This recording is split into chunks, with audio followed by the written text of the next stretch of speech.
Olá, estudantes, bem-vindo à aula no capítulo número 12. Veremos Jesus declarando abertamente a maldade dos líderes religiosos na parábola dos lavradores maus. Boa parte do capítulo se concentra em perguntas e respostas de Jesus com os fariseus, os herodianos, os saduceus e os escribas. E no final do capítulo, Marcos relata a espiritualidade e devoção de uma viúva pobre que se opõe à maneira como os religiosos se comportam. Porém, nos mostra que esse é o tipo de coração que encontra aprovação diante de Deus. O meu desejo é que você tenha uma excelente aula, cresça na consciência e no entendimento do Evangelho. Deus te abençoe.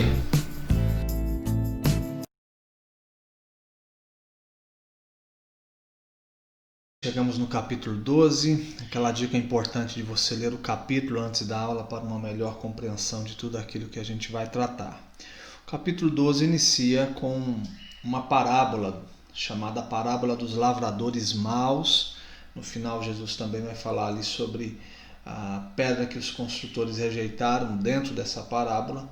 Mas é importante você saber para quem ele está dirigindo essa parábola, com quem ele está conversando e o que ele está denunciando. No versículo 27 do capítulo 11 diz: Então regressaram para Jerusalém, Jesus e os discípulos, e andando ele pelo templo, vieram ao seu encontro os principais sacerdotes, os escribas e os anciãos.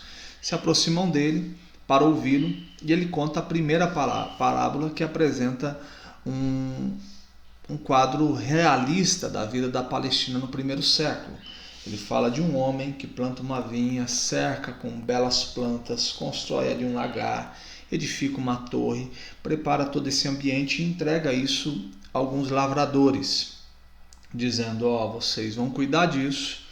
E aí no versículo 2 fala que no tempo da colheita esse homem enviava os seus servos aos lavradores para que recebessem deles o fruto da vinha. Esses homens, no versículo 3 diz o comportamento deles, eles agarravam esses servos, ou esse servo espancavam, despachavam ele vazio, e isso era uma atitude muito comum, até que o dono da vinha diz, agora vou enviar o meu filho, quem sabe só resta a ele, e eles vão respeitar o meu filho, eles vão tratar de uma maneira diferente aqueles que eu tenho enviado, e agora o meu filho provavelmente vai romper com esse ciclo de maus tratos que os meus servos têm recebido. E a gente, se olhar um pouquinho para trás, o histórico já tem João Batista, tem os profetas. Perceba qual é o quadro que Jesus está desenhando para um entendimento de todos aqueles que estão ouvindo, principalmente dessa turma do versículo 27.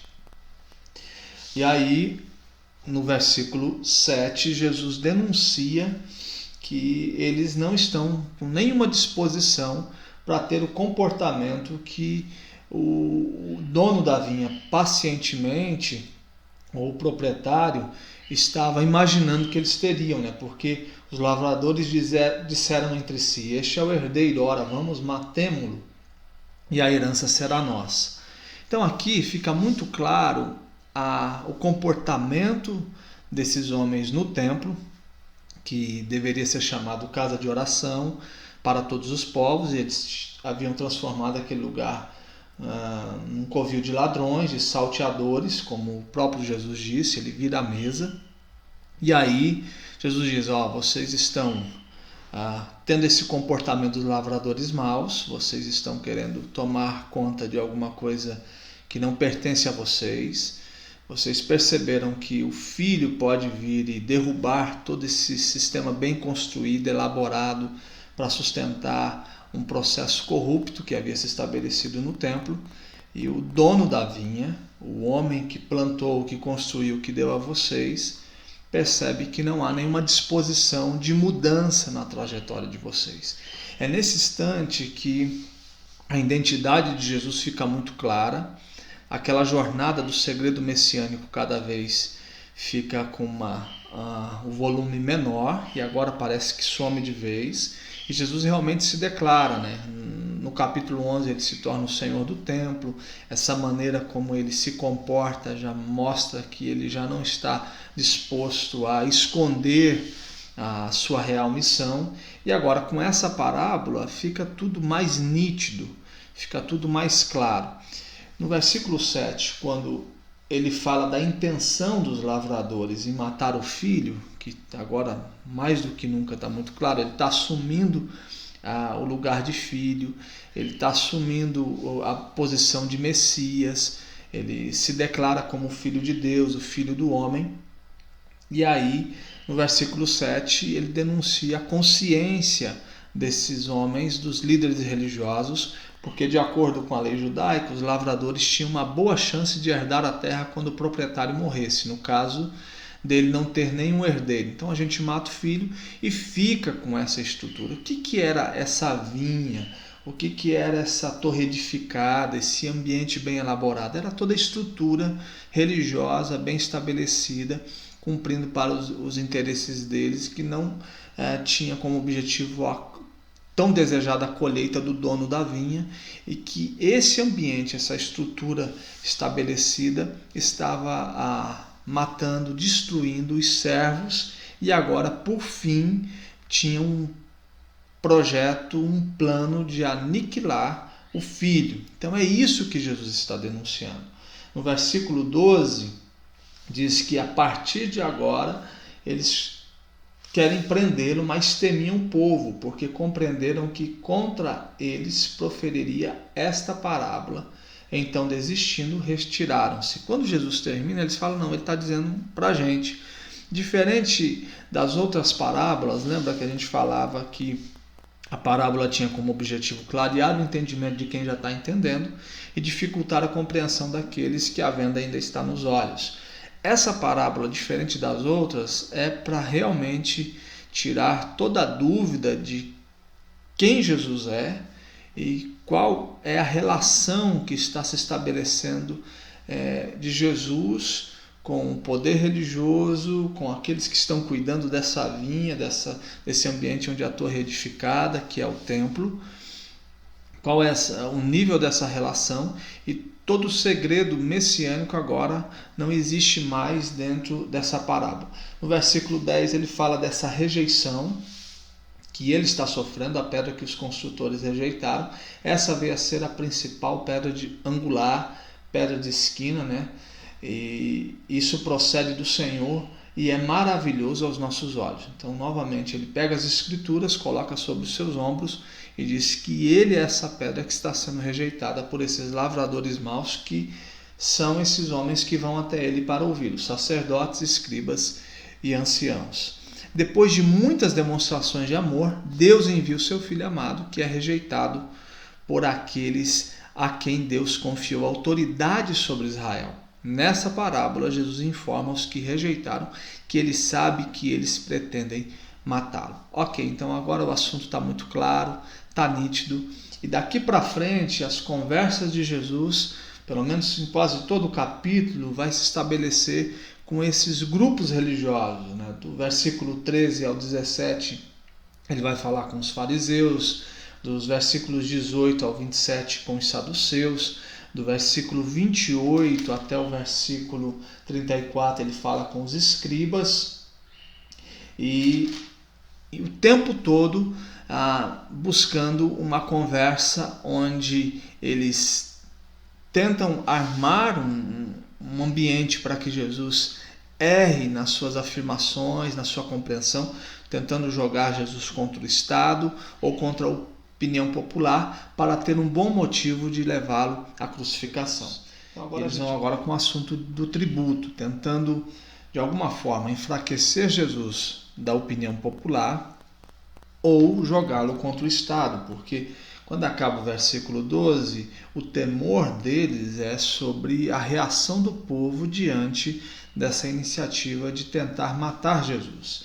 E chegam com uma pergunta para Jesus, dizendo, no versículo 14, chegando disseram-lhe, mestre, sabemos que és verdadeiro e não te importas com quem quer que seja, ou seja, você não se preocupa com a opinião popular, com o que as pessoas estão pensando, você fala a verdade, o tom da sua conversa sempre é pelo zelo das coisas de Deus, ensina o caminho de Deus, a verdade.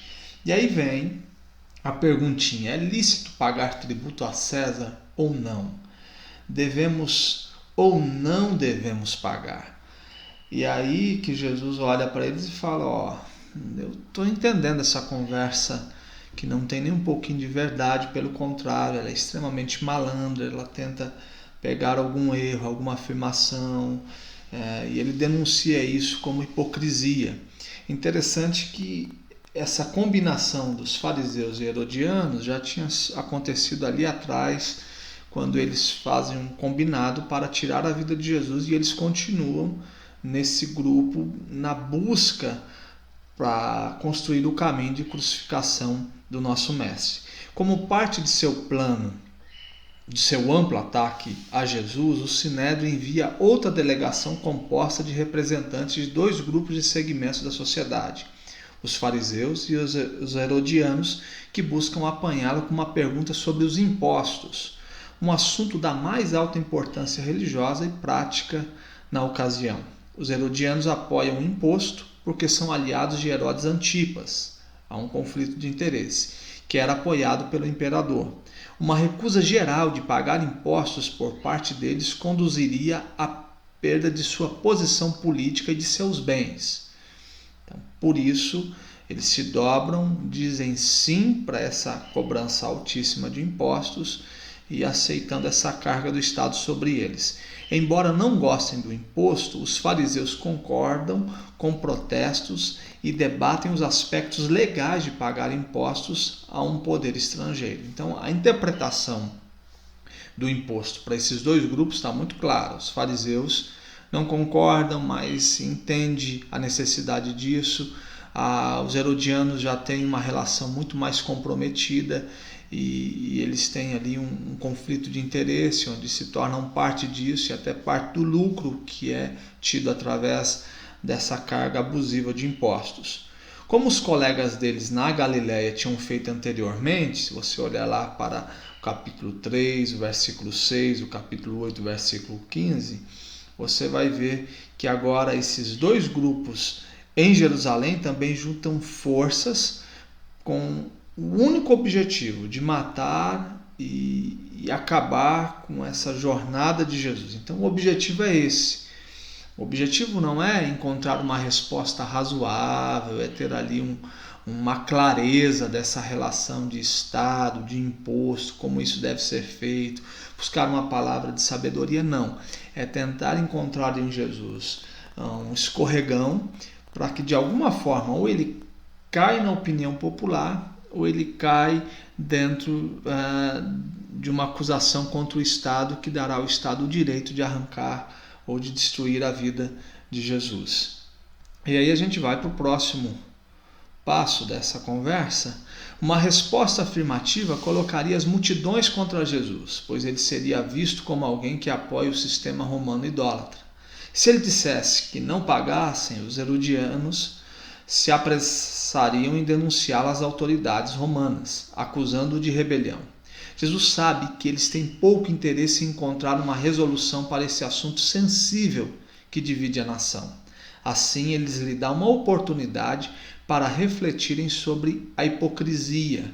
E ele faz a pergunta, como ele busca a reflexão, atingir a consciência desse grupo que está chegando até ele, tentando experimentá-lo.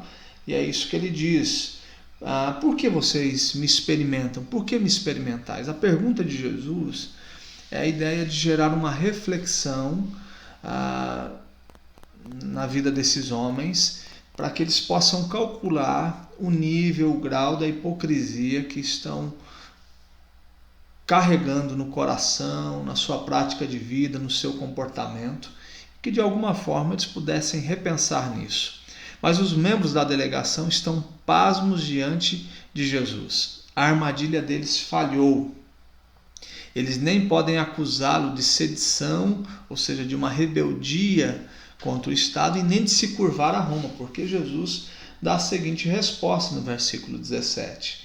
Dai a César o que é de César e a Deus o que é de Deus. E muitos se admiraram dele. Então, a tentativa de fazer com que Jesus diminuísse diante da opinião popular, que era a preocupação do versículo 12. Então agora eles vêm com um assunto delicado e sensível, dizendo agora a gente vai conseguir pegar Jesus. Novamente dá errado, eles não conseguem fazer isso. Jesus mostra um outro caminho, dá um outro sentido, e as pessoas terminam esse encontro se admirando com aquilo que Jesus havia dito. Ainda assim, Jesus afirmou enfaticamente que honras divinas pertencem somente a Deus e rejeitou todas as tentativas de divinizar o Estado ou atribuir divindade a uma pessoa, mostrando uma possível cumplicidade com a idolatria e o culto imperial. Então, Jesus mostra o que é correto, ele coloca o Estado no seu devido lugar, ele mostra a relação de cada cidadão com o Estado, ele mostra as responsabilidades de cada cidadão com o Estado e coloca Deus como Senhor de todas as coisas. E diante disso, mais uma vez agora, os herodianos e os fariseus percebem que não deu certo o plano, a conversa e o modelo que eles estavam estabelecendo de tentar armar uma pergunta para Jesus que pudesse pegá-lo de alguma forma. O próximo passo agora é uma conversa de Jesus com os saduceus sobre o tema da ressurreição. Chegamos no versículo 18. Agora a conversa é com os saduceus e o assunto é sobre a ressurreição. É uma inquietação particular desse grupo, de algo que eles não creem, que eles não têm nenhuma disposição para acreditar, eles não compreendem que as Escrituras falam alguma coisa sobre isso e se aproximam de Jesus com uma pergunta sobre uma mulher que está casando e ficando viúva, casa com o primeiro, fica viúva, vem o segundo, ela tem que casar com o irmão, fica viúva e sem filho, o terceiro é assim, era uma família com 7 irmãos, todos se casam com essa mulher, todos morrem, e a dúvida é na ressurreição de quem essa mulher será esposa. Mas não é que eles estão querendo encontrar uma resposta, mas apenas denunciar o entendimento equivocado dentro da compreensão deles sobre a ressurreição. Mas antes da gente entrar no texto, vamos ver quem era esse grupo dos saduceus. Eles representavam um partido judaico aristocrata dos sacerdotes e das classes ricas, na época subordinado aos romanos. Estabelecidos principalmente em Jerusalém, fizeram do templo de sua administração seu interesse pessoal. Embora pequeno em número, na época de Jesus, esse grupo exerceu poderosa e decisiva influência política e religiosa em Israel e até em Roma. Negavam a ressurreição dos mortos, aceitavam somente a autoridade divina dos primeiros 5 livros de Moisés, o Pentateuco, a Torá, e rejeitavam totalmente a tradição oral dos judeus. Essas doutrinas geravam um grande conflito entre os saduceus, os fariseus e a fé comum judaica. As doutrinas e pressuposições teológicas dos saduceus os incapacitavam de entender coerentemente ou conhecer o Antigo Testamento como um todo e não apenas o Pentateuco. Por isso que Jesus, no versículo 24, diante dessa pergunta que está no 23, na ressurreição, quando eles ressuscitarem, de qual deles será ela a esposa, porque os 7 a desposaram. Ou seja, ela casou com 7 homens, 7 irmãos, e agora todos morreram, vai haver uma ressurreição. E agora, como que a vida continua, essa vida conjugal após a morte? E aí Jesus mostra no versículo 27 a incapacidade deles de conhecerem as Escrituras, porque se concentram somente no Pentateuco, não reconhece todos os escritos, e isso traz uma limitação profunda sobre as realidades. E Jesus, falando sobre isso, diz: não provém vosso erro de não conhecerdes as Escrituras nem o poder de Deus. No versículo 26, Jesus, quanto à ressurreição dos mortos, agora ele começa a responder a dúvida sobre essa continuidade da vida conjugal diante de uma mulher que teve 7 maridos.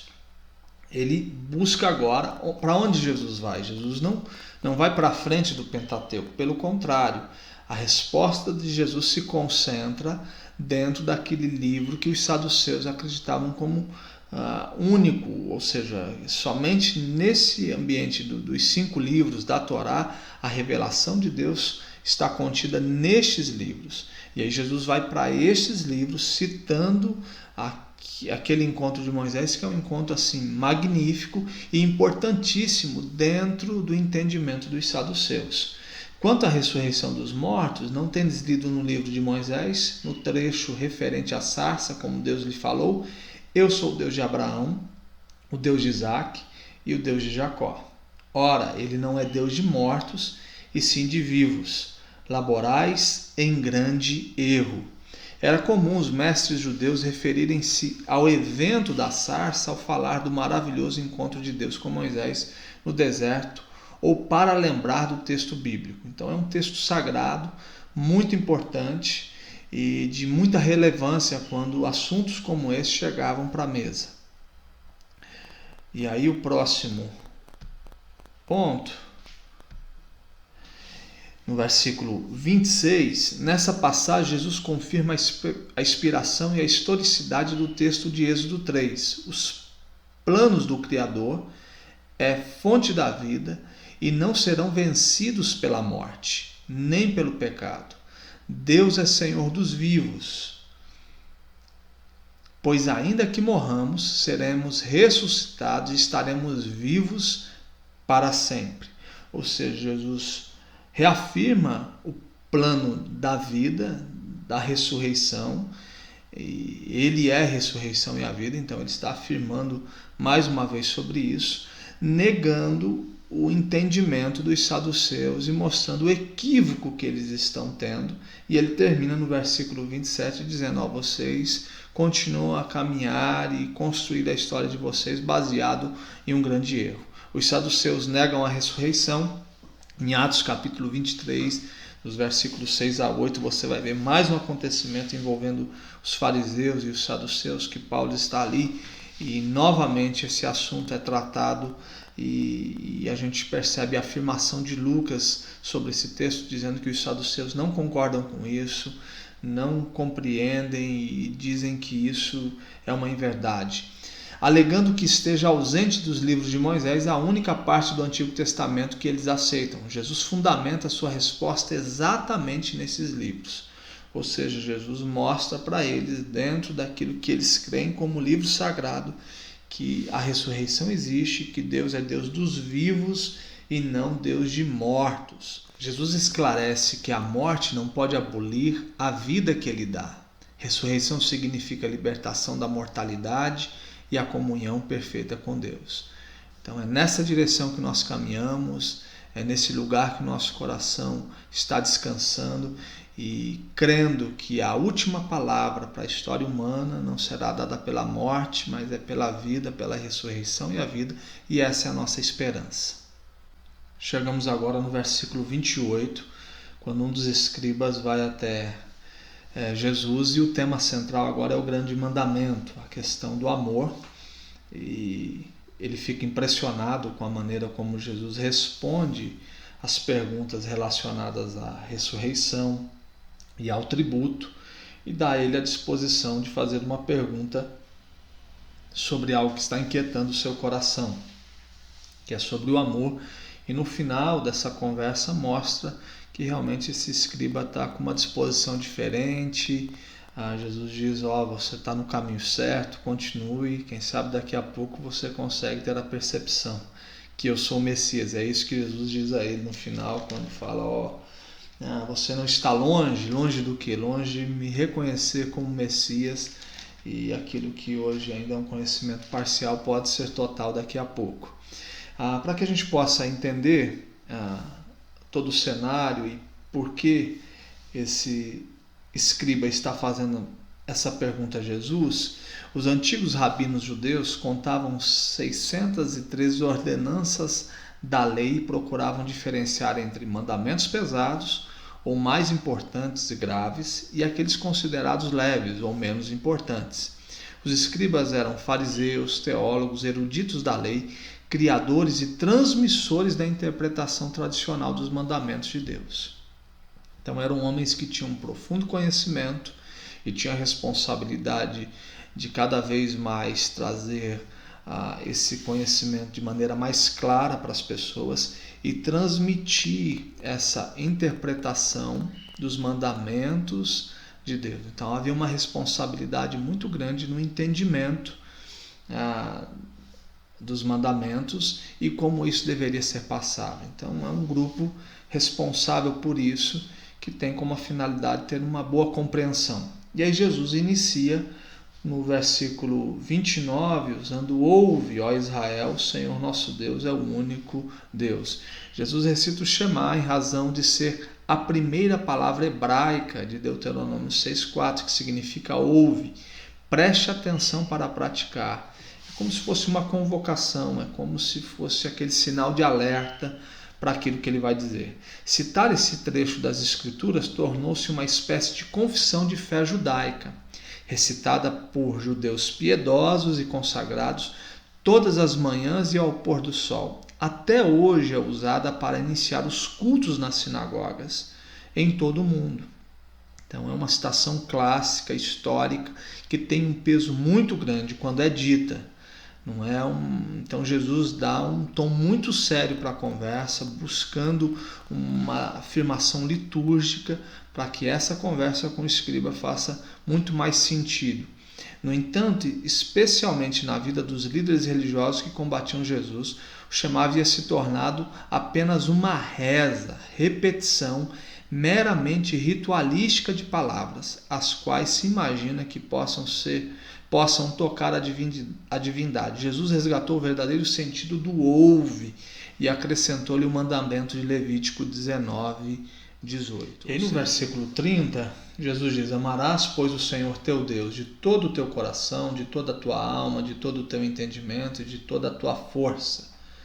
E aí o segundo mandamento: amarás o teu próximo como a ti mesmo. Então ele pega o ouve como aquele momento de preste atenção e pratique, e agora ele traz esses dois mandamentos para demonstrar que é impossível amar a Deus sem honrar ao próximo com o mesmo sentimento de cuidado que devotamos a nós mesmos. Então, onde está a verdadeira espiritualidade? Qual é o grande mandamento? Amar a Deus e amar ao próximo. E como que eu amo esse próximo? Qual é o nível? É com o mesmo sentimento de cuidado e de amor que eu tenho a mim mesmo. O primeiro e o segundo mandamentos são inseparáveis. Como Agostinho proclamou: ama a Deus e faze o que queres, pois o amor sincero a Deus purifica todas as nossas intenções. Amor é um milagre, o amor é o único sentimento capaz de unir sem destruir, e ele está dizendo toda a sua espiritualidade. Se você quer realmente obedecer a Deus, se você quer seguir o caminho do Evangelho, essa disposição de amor, do mistério do amor, tem que ser uma realidade crescente, e é um processo de purificação. Depois a gente vê até em Mateus que o aumento da iniquidade gera o esfriamento. Então a purificação, santificação, como uma caminhada, uma jornada de amor que a gente vai tendo a Deus e a gente vai refletindo isso no próximo, que representa também esse amor pelo próximo, a maneira como a gente se enxerga. E aí no versículo 34 é aquilo que eu disse ali no início. Lembra que esse escriba chega com os ouvidos e com a disposição no coração diferente. O texto nos fala que ele viu que Jesus respondeu de uma maneira muito positiva às perguntas dos fariseus, herodianos e dos saduceus. E aí no versículo 34, depois de dizer isso, Jesus diz a ele: vendo Jesus que ele havia respondido sabiamente, declarou-lhe: não estás longe do reino de Deus. E já ninguém mais ousava interrogá-lo. Não está longe. O escriba compreende a revelação de Deus do Antigo Testamento, embora não confesse Jesus como Messias. E a partir desse instante ninguém mais ousava interrogá-lo. Jesus faz com que seus questionadores pareçam tolos. Então a gente veio aí de 3 encontros, é isso, né? 3 encontros com fariseus, com saduceus e com os escribas, depois da denúncia dele para os grupos de sacerdotes, escribas e anciãos. E agora o assunto está encerrado. Ele silencia esses grupos religiosos que estão se opondo, tentando armar algo para pegar Jesus em suas palavras, mas agora ele silencia isso e faz com que eles se pareçam tolos diante das suas afirmações e das suas perguntas. Próximo passo agora é o Cristo, filho de Davi, como essa interpretação do Messias deve ser olhada a partir de uma afirmação de Davi e como isso faz sentido em Cristo Jesus. Chegamos agora no versículo 35, quando Jesus utiliza agora a figura de Davi para mostrar que ele é Senhor sobre toda a história, inclusive sobre essa referência de liderança que tem um espaço tão especial na história de Israel. E Jesus agora diz que o Cristo é Senhor sobre Davi a partir da declaração do próprio Davi. Quando ele fala, Jesus ensinando no templo perguntou, como dizem os escribas que o Cristo é filho de Davi? O próprio Davi falou pelo Espírito Santo. Disse o Senhor ao meu Senhor, assenta-te à minha direita até que eu ponha os teus inimigos debaixo dos meus pés. O mesmo Davi chama-lhe Senhor, como pois ele é seu filho, e a grande multidão o ouvia com prazer.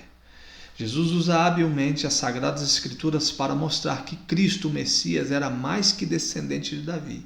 Era o Senhor de Davi, Senhor sobre toda a história, sobre todas as esferas, debaixo dos pés de Cristo, contém toda a autoridade, todo o poder, estão debaixo das suas mãos e debaixo dos seus cuidados, inclusive a história envolvendo aí o rei Davi, ele é maior do que Davi. Então essa é a afirmação que ele está colocando sobre si mesmo a partir de uma confissão do próprio Davi. E aí no versículo 38, ele vai denunciar o comportamento dos escribas, a maneira como eles estão conduzindo a sua história e como eles se apresentam numa imagem de devoção, de piedade, de vida que se volta para Deus.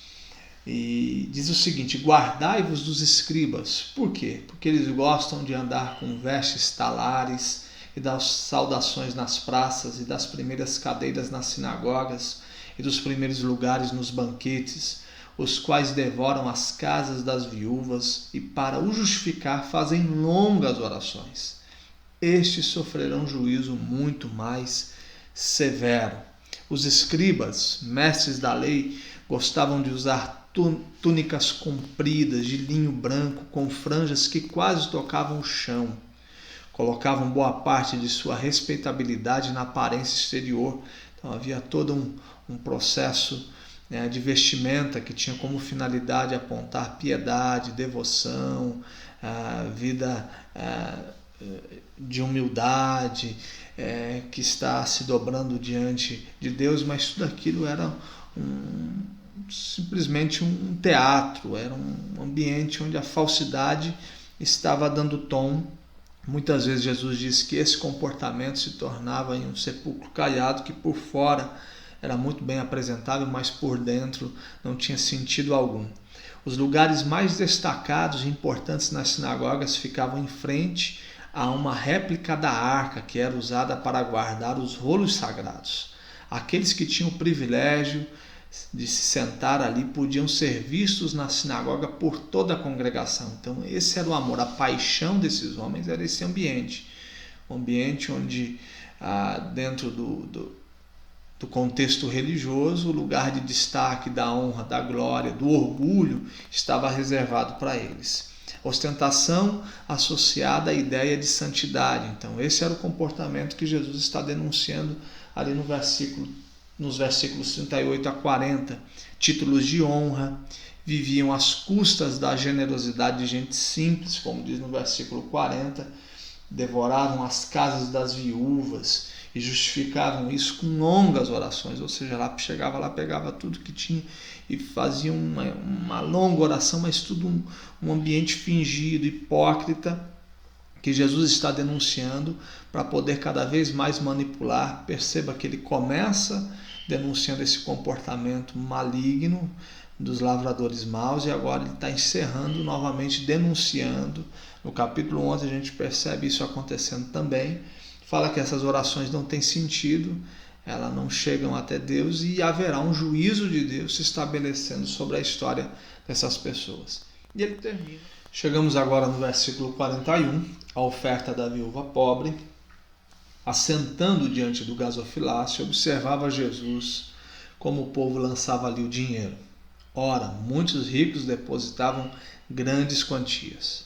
Vindo, porém, uma viúva pobre, depositou 2 pequenas moedas correspondentes a um quadrante.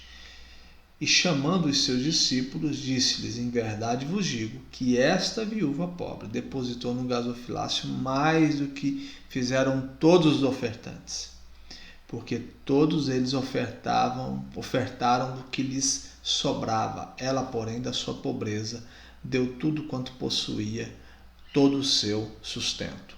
Marcos conclui frequentemente suas unidades literárias com um exemplo do que foi discutido. Então a gente viu ali várias conversas com grupos religiosos, e essa conversa agora tem como finalidade dar um exemplo do que havia sido conversado nas cenas anteriores. Agora, porém, ele apresenta 2 casos: líderes corruptos e uma viúva piedosa, que são os escribas, o seu comportamento, a maneira como eles interpretam a relação com Deus e como eles se comportam diante da opinião pública. Depois de mostrar os enganos teológicos e os erros de vários grupos de líderes religiosos, Jesus adverte sobre a hipocrisia. Observava Jesus, diz o versículo 41. Vemos o relato de uma viúva que entrega uma oferta de amor sem interesses. Pobreza e riqueza no reino de Deus tem outro sentido, e é isso que ele está nos mostrando, dizendo que essa mulher, do pouco que tinha, deu mais do que todos aqueles que estavam entregando nesse dia. E aqui está a mulher de Deus, a viúva, gente que realmente representa a vida de piedade, de devoção, de oração. Essa viúva é como se ela fosse o oposto, ao mesmo tempo é o tipo de gente que Deus aprova, que encontra graça aos olhos do Senhor.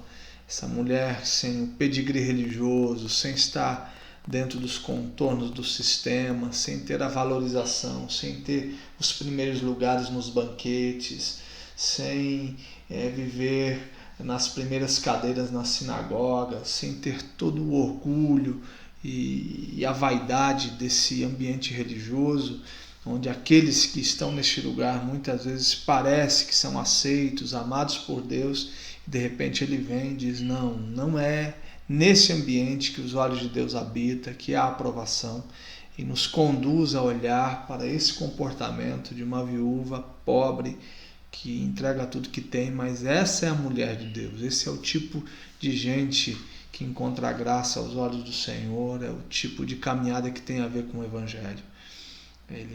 Essa caminhada que ofende esse comportamento hipócrita, mas se torna autêntico e belo aos olhos do Senhor.